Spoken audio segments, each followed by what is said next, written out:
and trying to alert people that, you know, they were real and that there was some kind of ulterior motive or agenda behind them. And of course, you know, people back then really didn't want to hear it, and, you know, wanted nothing to do with it. You know, were trying to say that, oh, they're just contrails. Of course, contrails can't form at the low altitudes that we witness chemtrails being sprayed at. But as to what the purpose of them are, I would say that's still indefinite, but there's a lot of speculation and a lot of possibilities as to what they really could be being used for. Of course, geoengineering is one of them, actually affecting the quality and content of the atmosphere for weather modification, possibly, and also for, I think one of the reasons is to attempt to ionize or plasmify the atmosphere through the types of metals that they're spraying, probably to make it more conductive for certain other kinds of wave technologies that they want to send more easily through the atmosphere, whether that be for weather modification purposes, weaponization, or even possibly mind control applications. You know, anyone's guess is probably as good as another, because we don't have any definitive information on it. But, you know, whole governments now have come out and declassified documents on geoengineering purposes of chemtrails, of you know, this aerosol spraying. Of course, they don't call it chemtrails, but so it's pretty much out in the open. It's not like something that people can deny is being done. The question is, what are the ulterior motives or the nefarious purposes that they may be using this covert technology for? Now, see, the thing is that I think myself that even if people do figure it out, the majority of the masses, the question isn't, okay, what's being done. It's basically, are people willing enough to step up to the plate and to change things? I mean, you know, the whole mind control situation. I mean, do you hold the media accountable for especially weathermen, and that know what's going on? Do you think that they're accountable for this? Of course, they're completely complicit in the whole thing, because they're not doing their job and telling the public what they need to know to be informed as to whether they even want this being done. You know, and the decision is being made just unilaterally by, you know, military. Basically, I mean, this is a military operation, obviously. They're not commercial jets spraying this stuff. They're not private jets. They're military jets. So, you know, that decision is being made without any public information. It's being made without public consent. You know, and it's all obviously a black operation. It's a black ops project that's being funded with, you know, taxes taken, confiscated by the American people, and they're not even allowed to know what that money is being used for. Now, Mark, you were an ex-priest of the Satanic Church, right? Church of Satan under Anti-LaVey, yes. Under Anti-LaVey? Yeah. Now, my question to you is, you have experience in what's going on. So, how? I mean, we know that the elite is evil. I mean, I watched a lot of your videos, and you've said that they kind of refer to us as the dead. Sure.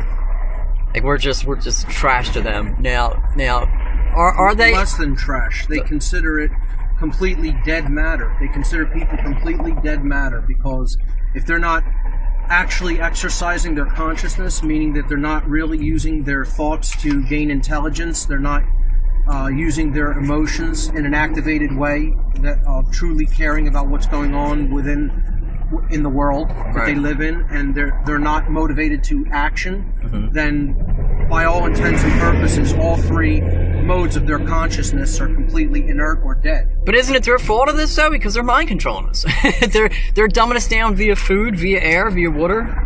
Well, so it's their fault. That is going on, but they don't look at it that way. They look at it like if the human population can't exert a little bit of will to change themselves. Oh man, there it is. Then then they're not really they're not worth anything. They're not really worthy of anything but mistreatment and contempt. So basically, it's kind of like they're weeding out the strong from the weak, maybe. It's one way of looking at it, you know, that those who will to survive this and get past what they're doing will be the ones who emerge on the other side, and everybody will go by the wayside. Right. But, you know, I think they just look at it as they'll do anything that they have to maintain their hegemony. Now, when we get into Stargates and stuff like that, do you think that they want the power to themselves? Oh, of course. I mean, I think that's something that they've obviously known about since the ancient past, and that's covert technology about how civilizations basically travel through space without going through the vast distances in between, and that's something that they're holding tight to their chest so that nobody really understands that it's even possible to travel in that way. Well, I understand that. So, what happens to the ones that are with this knowledge? Will we be killed, or what? Are they going to come after us? No, it's all about controlling perception. I mean, we understand that that's possible because our minds are open to possibilities other than what mainstream media and mainstream quote unquote science will tell people is real. Right. So, the reason most people aren't even open to that potential is because their minds are closed down to other possibilities, and they only accept as real what the mainstream illusion is pumping out into their mind on a daily basis. I agree. I mean, it's just I don't know. I mean, do you believe that other galactic races have a hand in this? Well, this is something I haven't really gotten much into on What on Earth is Happening, or really any of my material that I put forward publicly. Right. I'm probably going to begin to start talking about subject matter such as this in the near future after I work my way completely through the solutions section on my radio show. But there's no question about it that there are agendas of non-human entities involved in this whole drama. Right. I'll just say that for now and leave it at that. Yeah. Have you ever heard of underground bases? Of course. Have you ever heard of people being abducted by aliens? Of course. I know someone personally. Well, now you know two people. More than two. So, I mean, millions and millions and millions of people are being abducted by these so-called greys and stuff like that. I mean, I myself actually think that the United States and world governments have these saucer technology themselves. Like, we actually have the technology and are flying these things ourselves. But I wonder, man. I wonder if the elite actually sold us the hell out. They said, okay, you can take a couple herd of cattle and mess with their DNA. Just give us some tech. Why not? I mean, why wouldn't that be a possibility? I mean, considering what they already think of the general population, of course. They think we're right. We're trash it's a possibility, anyway. Absolutely. What are your views on World War III? What do you think is going to happen with that? I think they're trying to foment it as quickly as they possibly can because they love chaos management. That's their number one way that they control people and come out on top of any given scenario. Right. They manage chaos. They create the chaos and then basically offer the solution to the chaos. And in that process of managing that chaos, they gain a tactical advantage and basically a power differential. So it's kind of like a problem reaction solution? Exactly.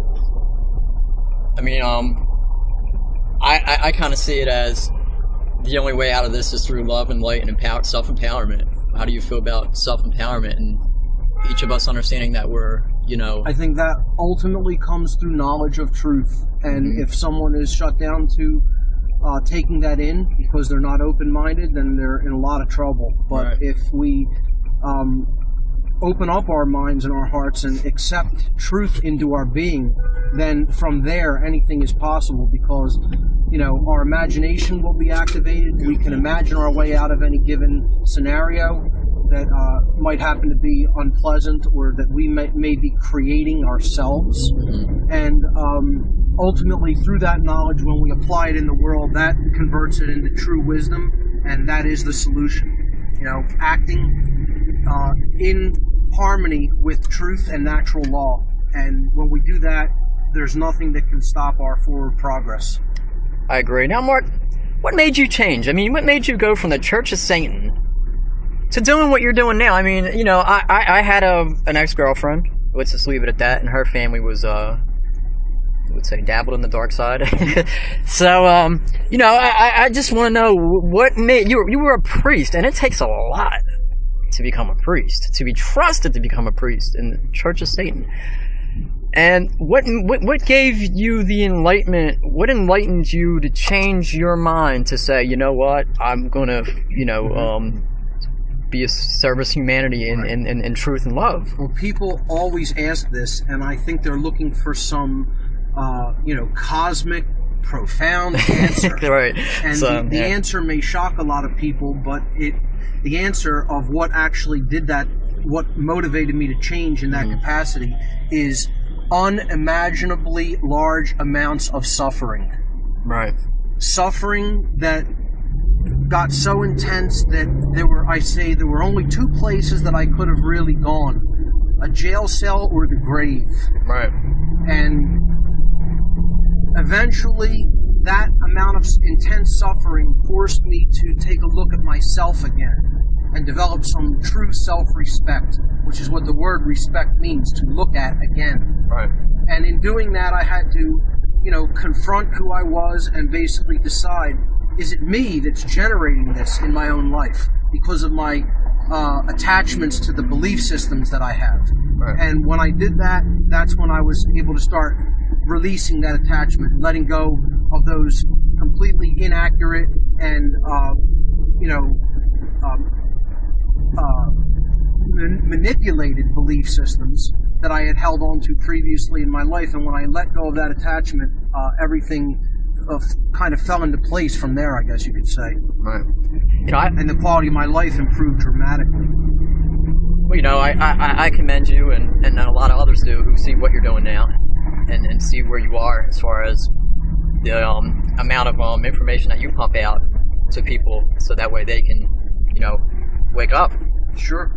That's what it's all about, is sharing. Once I tell people that's most certainly not the end. That's the beginning. Right.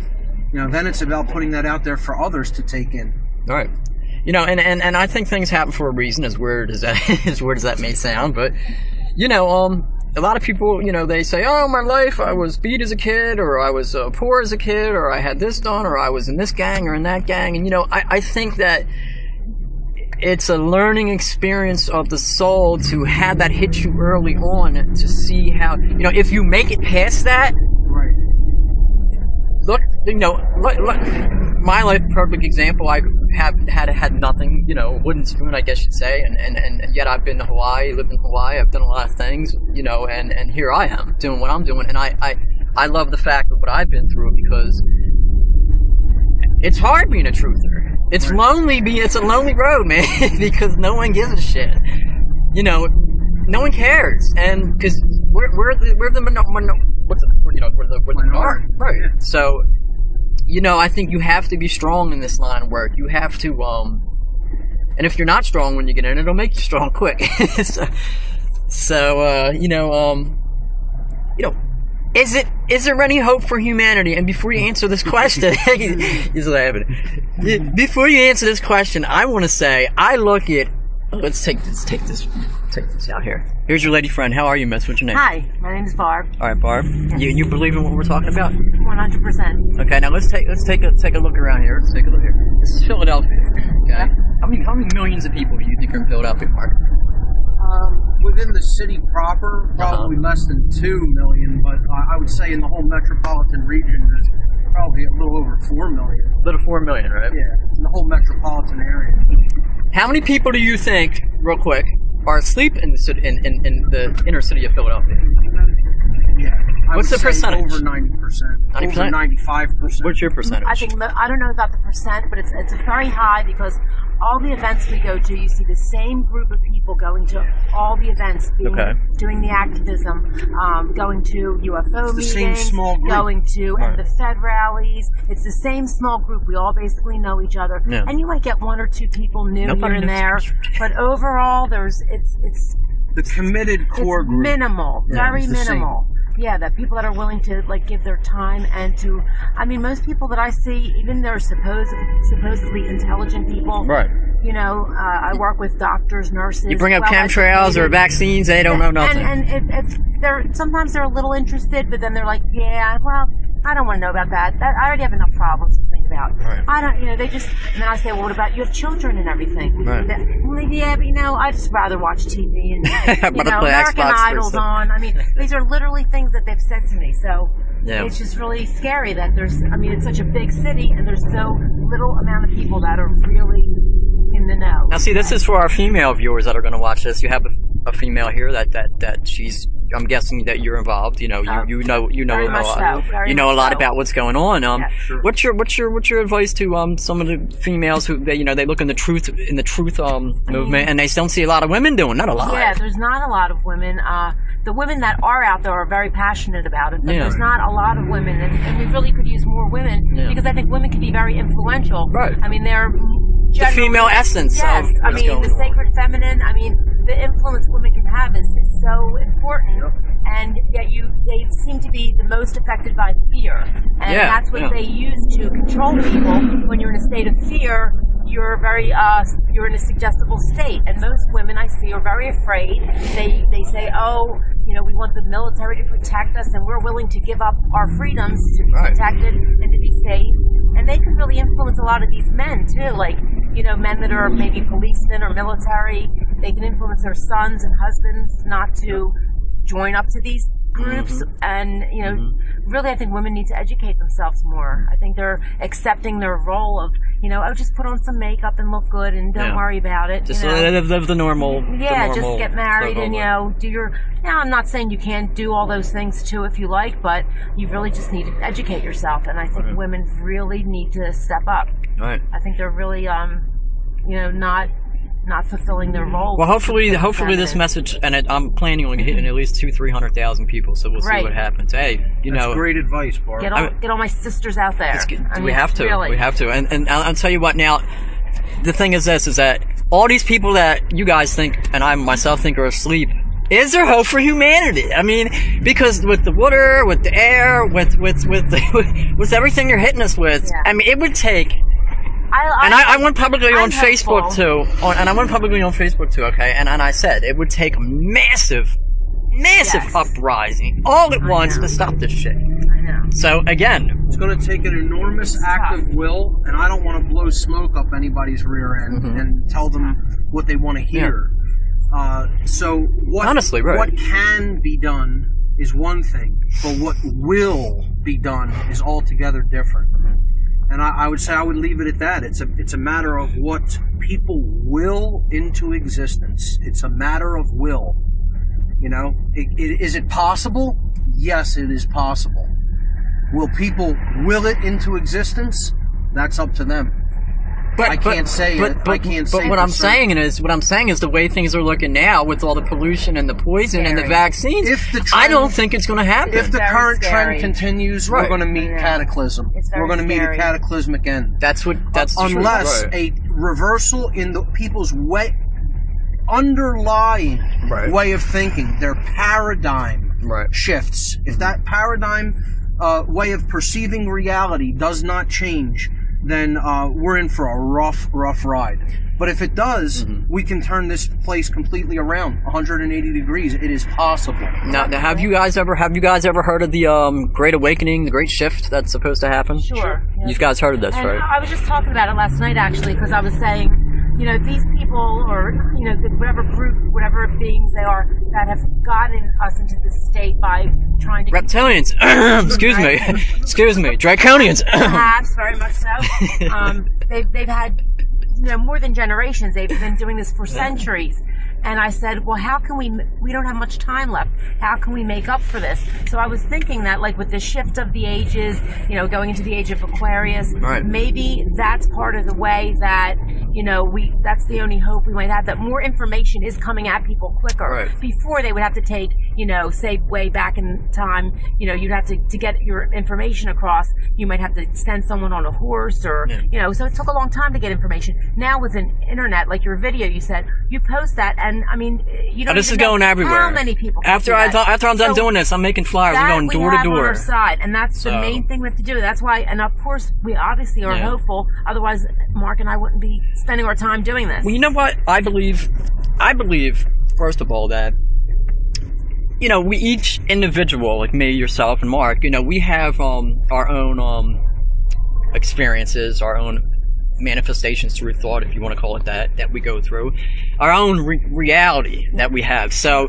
when we die, this what we're doing now, what me, you, Mark, everyone's doing now, you know, that takes us to a different place. So what's going on in this world right now, as bad as it seems, this is a dimension, this is a place that we're living in. That's not to say that there's other existences on this planet where it could be paradise.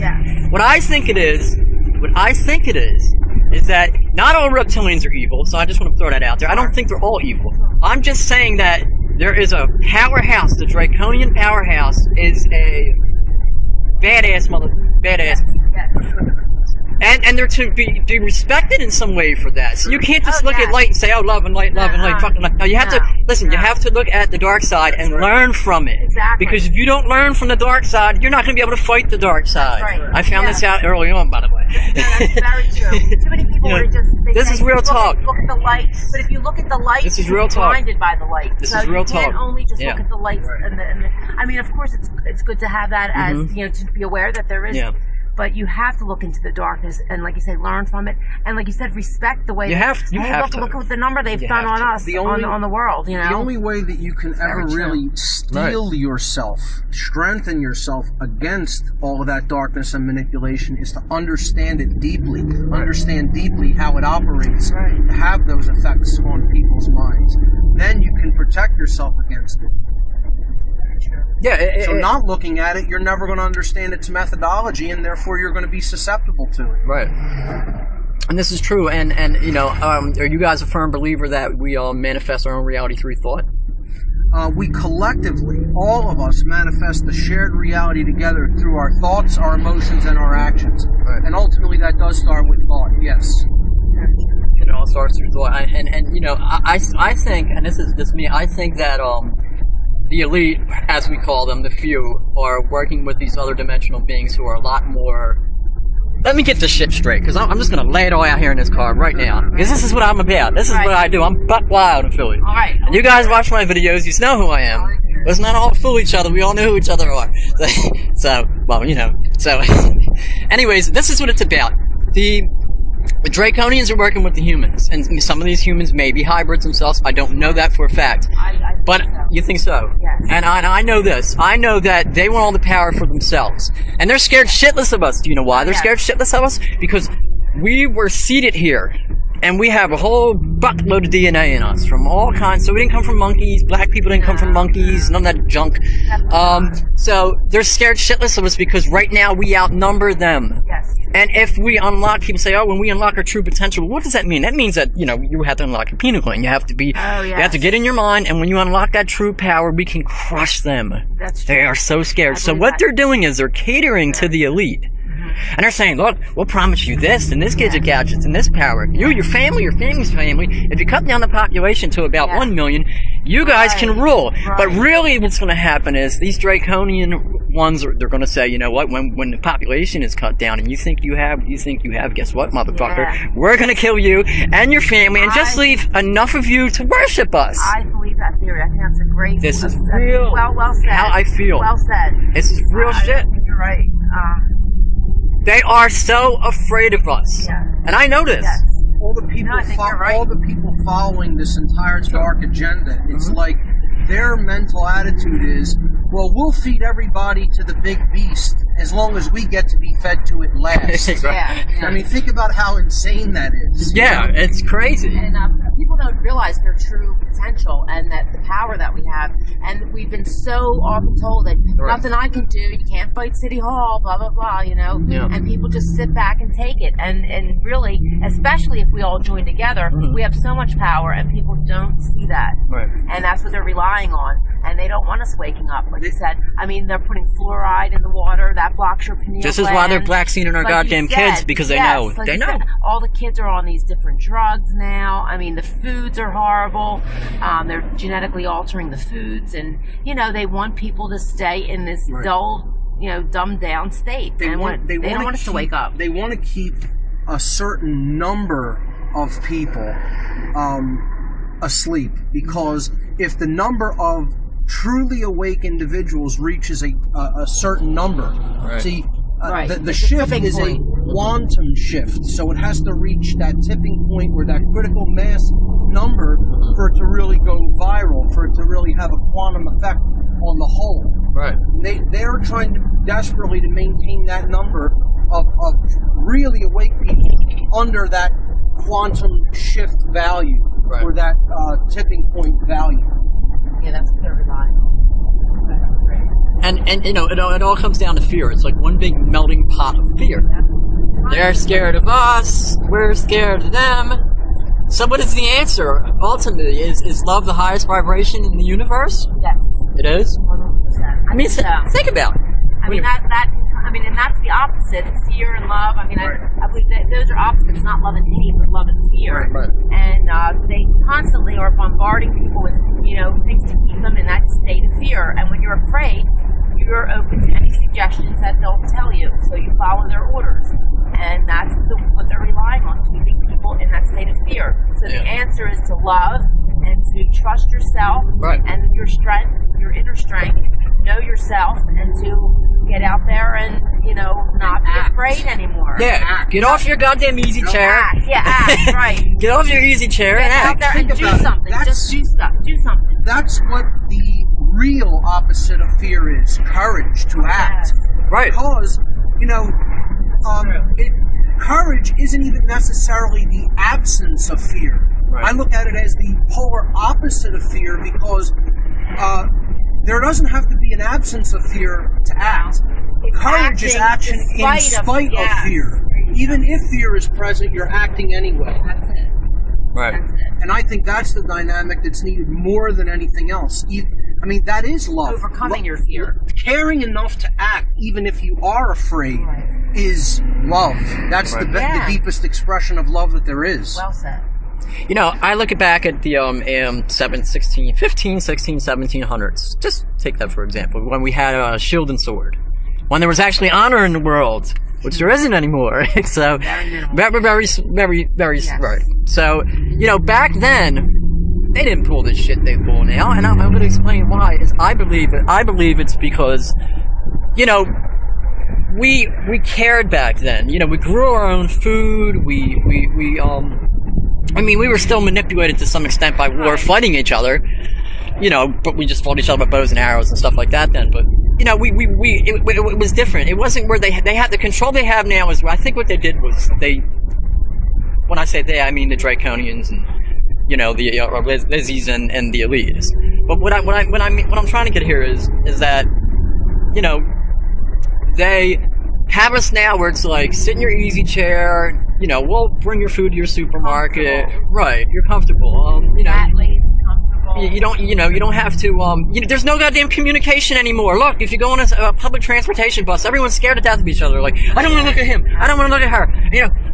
You go down the street, you try to hit on a girl, you try to flirt with a girl, she's like, who's that creep? Yes, I said no, hold on, it's true. Now, what they're doing is, what the elite are doing is they are separating us from our basic fundamentals. And them fundamentals are interconnection and communication, community. Now, this is what we had back in those days. We all were together.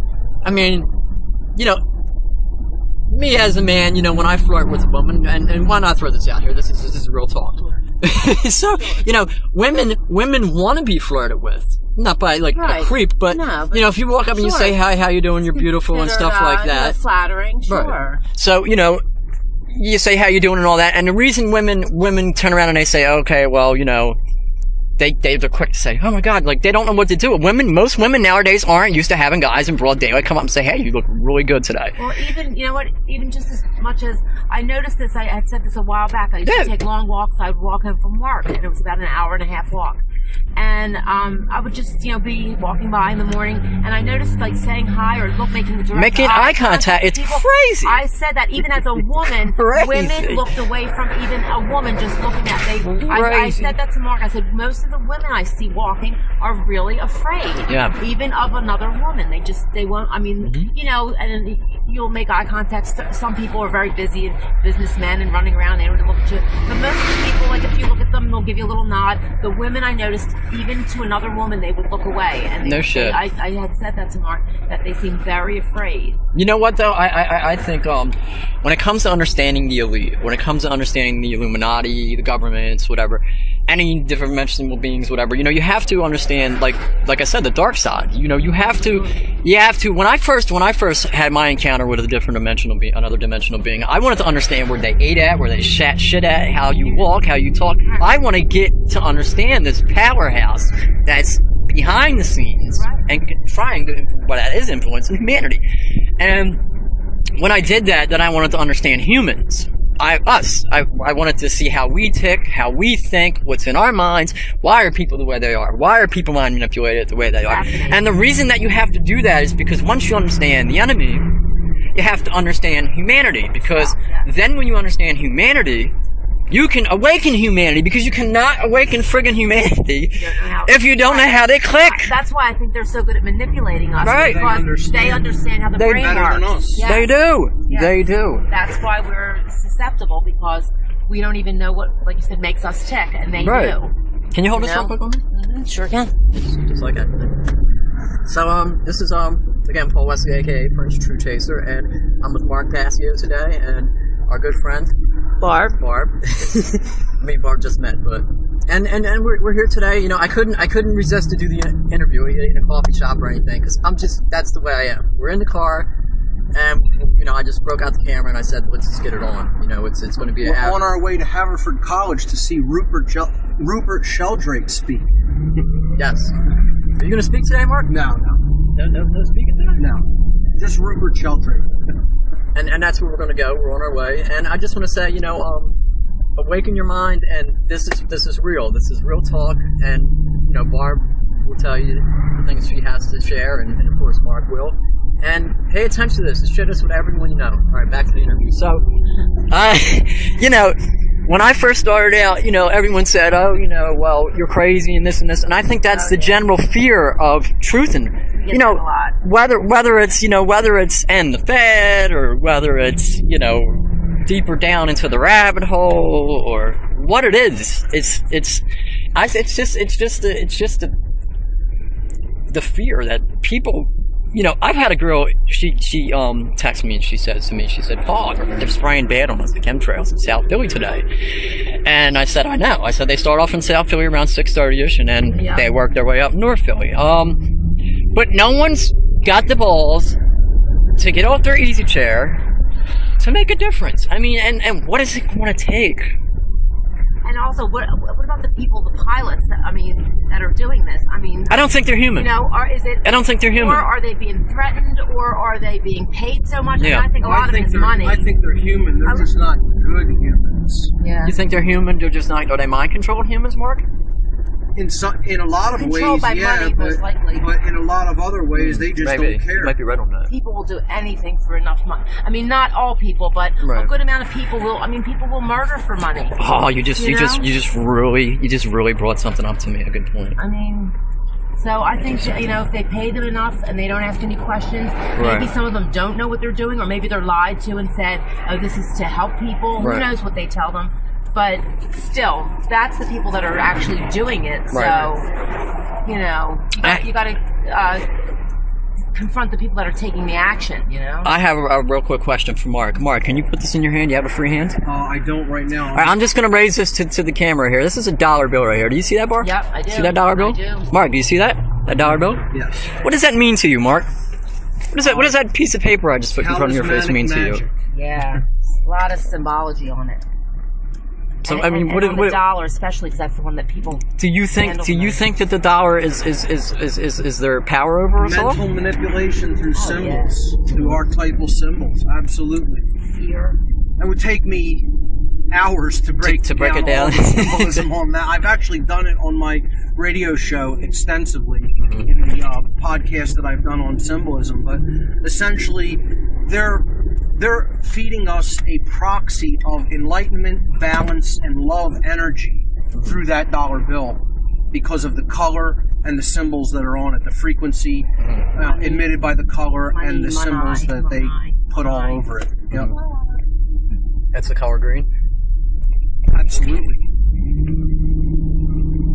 Is there is there ever going to become a day where they're just going to abolish money or what? Well, Maybe. they want to get to a they won't have the paper money. Right. I think that is they their want goal. to get to a cashless society for sure. Are they going to microchip us? The the RFID chip? I think they're trying to. That's their goal, I believe. And definitely they want to have, no more money. So this way, if they wanted to cut you off, they could just, flip a switch and you're. Well, I heard they're going to start saying that if you don't get chipped, you're not going to get food stamps, and if you don't get chipped, you're not going to get that. Electronic currency will allow for much greater control over the population, because if anybody basically steps out of line and does something that the controllers of that currency don't want them to be doing, they could simply be that their ability to engage in that currency can just simply be cut off and stopped, right. And then they really won't even be able to interact in society in any traditional way anymore. And if people are naive enough to let that come into society and these speed bumps are horrible, and I didn't even go over it very fast at all. I guess you really have to go super slow over it.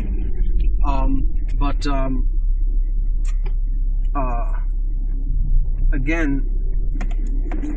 I lost my train of thought. If people allow that to happen, it's really on them. It's their own issue. It's their own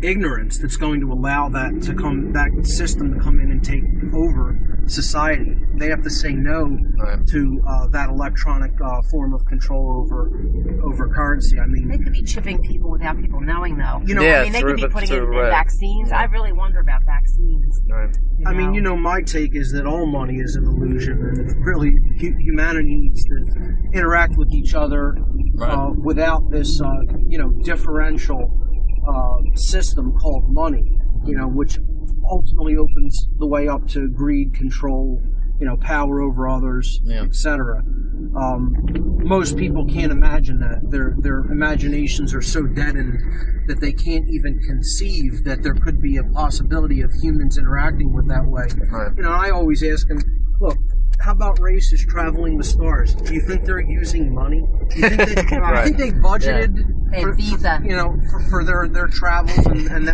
craft that they're using to get from here to there, etc.? They have visa. But here's the thing, and we're not telling everyone, all our viewers, that you can't have a normal life and go out to the bar and have fun. We're just saying get out there, step it up, and try to make a difference. Look, I go out to the bar and have fun. Me too. Yep. So, Mark, you go out to the bar and have fun, Mark? Absolutely. Mark, you do? Yes, I do. See, here you Mark Passio. You have to have some fun. You have to balance. You can't have all fun. Well, we are here. Not very often, but from time to time. Mark, can you throw out your website real quick, bro? WhatOnEarthIsHappening.com. What on earth is happening.com? That's what I want to know. Right. This is Prince True Chaser, and this is part 1 of me and Mark Passio and Barb. Right on.